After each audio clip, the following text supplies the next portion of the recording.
আমি আপনাদের সবার মুখ থেকে আওয়াজ শুনতে চাই, সবাইকে দিয়ে চাকরি হয়, সবাইকে দিয়ে ব্যবসা হয়, সবাইকে দিয়ে বিদেশ হয়। এখন আল্লাহ আপনার তকদিরে লিখে রেখেছেন ব্যবসায় আপনার উন্নতি হবে, কিন্তু আপনি মনের মধ্যে বসায় রাখছেন আমি চাকরি করব। এখন দোয়া করেন আল্লাহ চাকরি দাও, চাকরি দাও, চাকরি দাও, চাকরি দাও।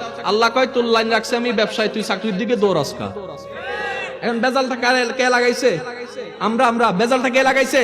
যদি আমরা সেই দোয়াটা এমন ভাবে করতাম, মাওলা আমাদের ভবিষ্যৎ আমাদের জানা নাই, কোনটা ভালো কোনটা মন্দ আমরা কিচ্ছু বুঝি না, আজকে ভালো মনে হয় কালকে যাইয়া খারাপ প্রমাণিত হয়, কিচ্ছু জানি না। মাওলা আমার জীবনে কিছু চাওয়ার নাই, আমার সমস্ত জীবন, সমস্ত স্বপ্ন, সমস্ত আশা, সমস্ত চাওয়া তোমার রহমতের খুশির উপর ছেড়ে দিলাম, তুমি দয়া করে যা দাও সেটাতে আমি খুশি হয়ে যাব।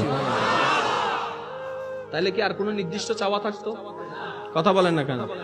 মা বাবারে কলঙ্কিত কইরা বাইরে জায়গায় বিয়ে কইরা 6 মাসও টিকতে পারে নাই, এমনও অনেক কাহিনী। আমি কইলাম কি তারে এত যুদ্ধ করে বিয়েটা করছস, কোর্টের মধ্যে ফালাইয়া বিয়ে করছস, এখন কি ভুল করছি? আমাদের সিদ্ধান্তের মধ্যে সঠিকও হতে পারে, একটু সবাই মিলে বলেন না ভাই, আমাদের সিদ্ধান্তের সঠিকও হতে পারে, ভুলও হতে পারে, কিন্তু আল্লাহর সিদ্ধান্তে কখনো ভুলের বশ পর্যন্ত আসতে পারে না। সেজন্য আপনি নিজের জীবনের জন্য কিচ্ছু চাবেন না। আপনার যদি চাওয়ার দরকার হয় সবার জন্য চান, পরিবারের জন্য চান, বন্ধুর জন্য চান, সবার জন্য চান, নিজের বেলায় নির্দিষ্ট করবেন না। এখন আপনারাই বুঝতে পারবেন মেন এই জায়গার রোড থেকে যদি এই আপনাদের চাঙ্গিনী বাজারে যদি একটা রিক্সা আসে, ভাড়া কত?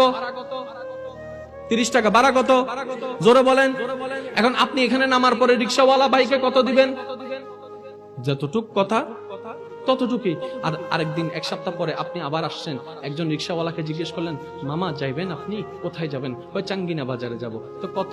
তখন উনি বললেন বাবা খুশি হয়ে দিবেন আর কি, খুশি হয়ে দিবেন আর কি। সত্যি করে বলেন ইমানদার ভাইরা, এখানে নামার পরে কি 30 দিবেন নাকি কম দিবেন না বেশি দিবেন?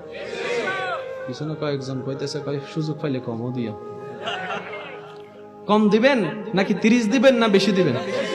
এখন যখন 30-এর জায়গায় আপনি দিলেন 40, পিছন থেকে একজনে জিজ্ঞেস করে খাইছে রে যে দানবীর 40 দেয়, এক সপ্তাহ আগে একজনের লগে 2 টাকা বাঁচানোর লাগা যে ঝগড়া লাগাইছিলি তুই, আজকে বেশি দিলি কেন? সে আমার খুশির উপর ছেড়ে দিছে, সে আমার খুশির উপর। এই কিপ্টার ঘরের কিপ্টা যদি খুশির উপর ছাইড়া দেওয়ার কারণে 30টা 40 দিতে পারে, ওই রহমানের খুশির উপর যখন কেউ জীবন ছাইড়া দেয় আল্লাহ জানে তাকে কতটুকু দিতে পারে। আপনি চান কেন? চান না, একটু কৌশল করে চান, মায়া করে চান, মোহাব্বত করে চান। আল্লাহ আমার নির্দিষ্ট কিছুর দরকার নাই, তুমি খুশি হইয়া যা দাও। এখন খুশি হইয়া যা দাও বলছেন তো অনেকে মনে করবে যে কম দিব। আল্লাহ কম দেয় না। আল্লাহ তো তিনি যিনি মাননে ওয়ালাকেও খাওয়ায়, যারা মানে না তাদের ঘরেও ডেলি ডেলি রিজিক পৌঁছায় দেয়।